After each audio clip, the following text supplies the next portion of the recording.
So let me ask you this. What's your biggest pain point when you are trying to invest into real estate? What's preventing you from buying real estate and building long-term assets that's going to generate cash flow?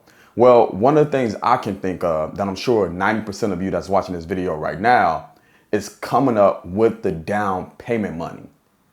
Because sometimes you'll need tens of thousands of dollars, even hundreds of thousands of dollars, just depending on what type of real estate deal you're doing, right? If you're doing residential, when you're dealing with single family homes, when you're dealing with 4 units and under, or you might be doing commercial where you're dealing with apartment buildings like 5 units or higher, or even storage units, or even mixed units, right? So whatever type of real estate deal you are looking to do, you're gonna need skin in the game, is what lenders call when they want you to put some type of down payment down, money down. Now, the reason they want you to put a down payment down, because again, they want you to have skin in the game. They want to know that you're in it with them. So it's almost impossible for any lender that's going to give you 100% financing when it comes to a deal. What I mean by lender, I mean one lender. So what I want to do is I want to break it down in its most simplistic form on how you can buy real estate without using any of your money. That's the whole game, because the less money you have in a deal, the less risk you're taking. So it's all about, you heard it before, using other people's money to buy assets so you can not only start, grow, and scale your real estate business, which is really important for most of you guys out there that's looking to go into real estate. So let's break that down on the board on how can we do that, right? Again, I'm going to use simple numbers just to so you can really digest the information. So let's take it here. Let's say you buying real estate. Let's say this is a single family home that you're looking to invest, 3-bedroom, 2-bath, etc. Right? This real simple. So let's say the acquisition cost. Well, let's say the all-in cost is going to be $100,000. Now, when I say all in, I mean the acquisition cost, right? How much the property is going to cost. I mean the renovations, how much it's going to take to actually put money into this property to get it to market value, or we're looking for our ARV, at the repair value. So how much money that's going to cost. Then I'm talking about our holding costs. Then I'm talking about our closing costs. Then I'm talking about our buying closing costs. So I'm talking about all these expenditures, all these expenses that we need to do in order to make this deal work. So our all-in cost is $100,000, right? So let's say our all-in cost is $100,000. Now, we're going to go to a lender and say, hey, we got this great deal. Our ARV is this amount, maybe $200,000 just for simplicity.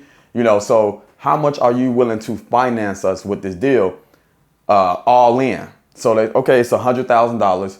Well, let's say that lender is going to give you 80% LTV, loan to value. So they're going to give you only 80% on how much the deal is. So if it's $100,000, 80% of $100,000, they're going to give you what? $80,000. Now, here's a quick note.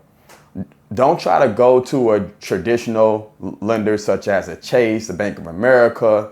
You want to go to a community bank or even a credit union or even a hard money lender to try to do it, especially if this deal is a fix and flip. Now, depending on your exit strategy, etc., right? You may want to rent it out, buy and hold. So we're going to talk about that more towards the end. But let's just say this is a buy and hold. So our all-in cost, or a flip, however, but our all-in cost is $100,000 and the bank is willing to give us $80,000, right? So 80% LTV equals 80 grand. So the bank is going to give us 80 grand. So which means we have to come up with the rest of the money. So which means we have to come up with 20% DP. What's 20% of $100,000? $20,000. So that means we have to come up with $20,000 to get this deal done. See, this is where most of you guys freeze up at, because how are you going to get the $20,000?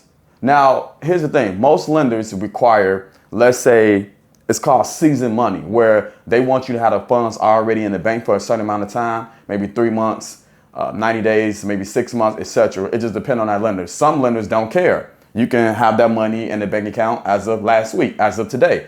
They don't care as long as they see some type of reserves in your business checking account, then they're perfectly fine, right? So most of you guys can't come up with the $20,000 to finance a real estate deal. It's a big problem. I get it.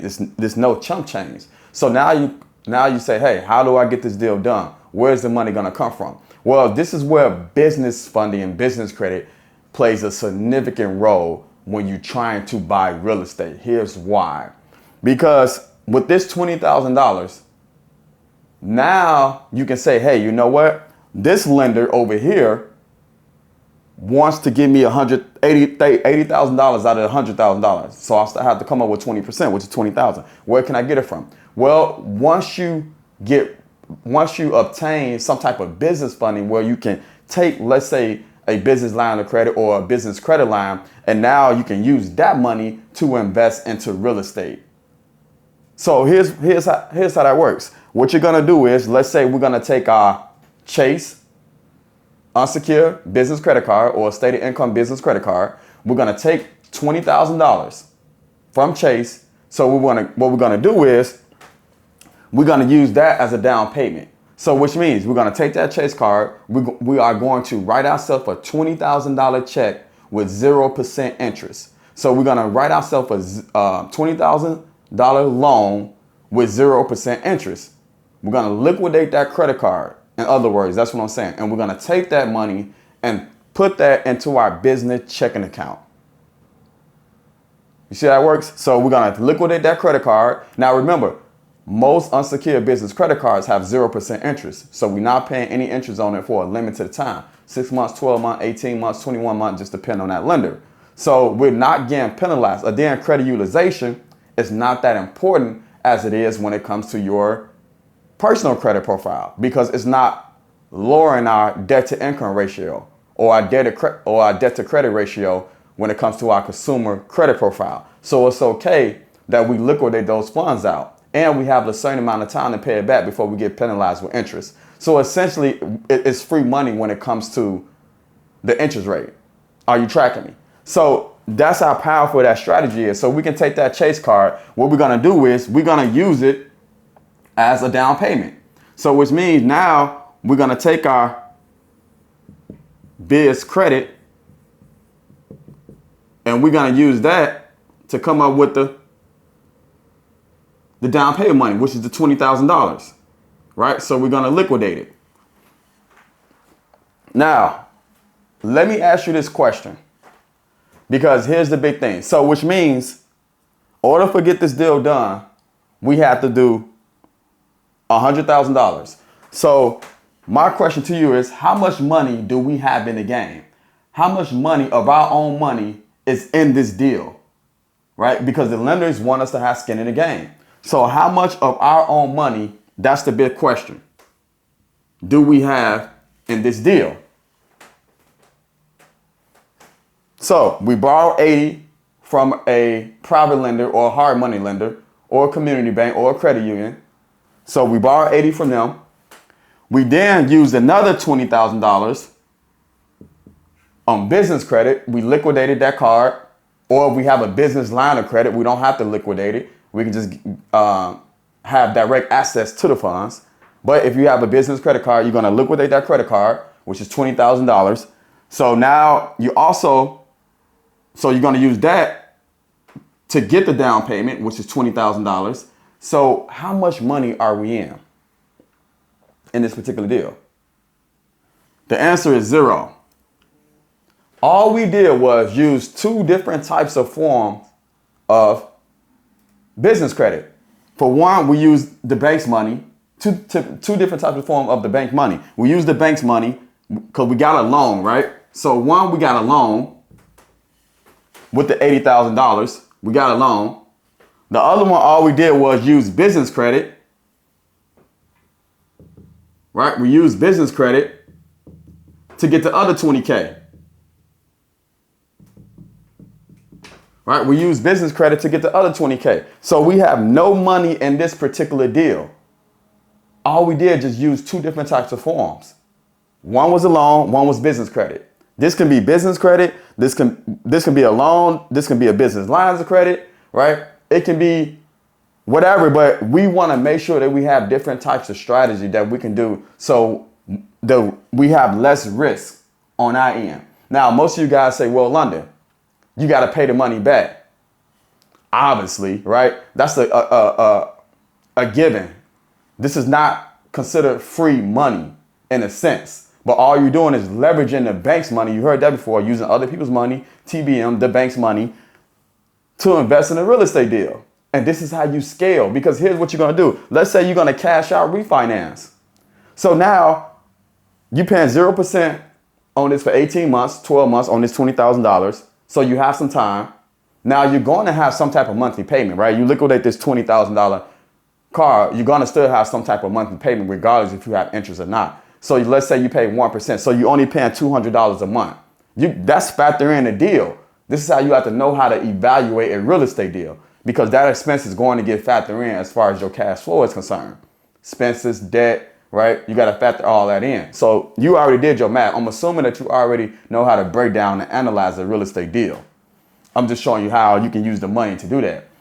So what we're going to do is, right, we're going to end up, when we do a cash out refinance, which the banks will give us, depending on what lender you go to, 75%, 80%, right? Some 65%, some 70%, just depending on what lender you go to. That's going to allow you to pull out. So if the ARV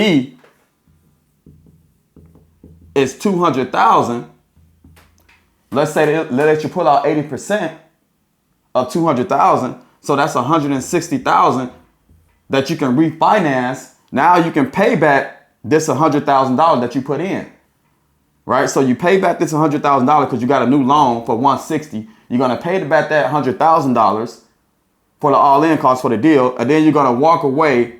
You're going to have $60,000 to invest in your other deal.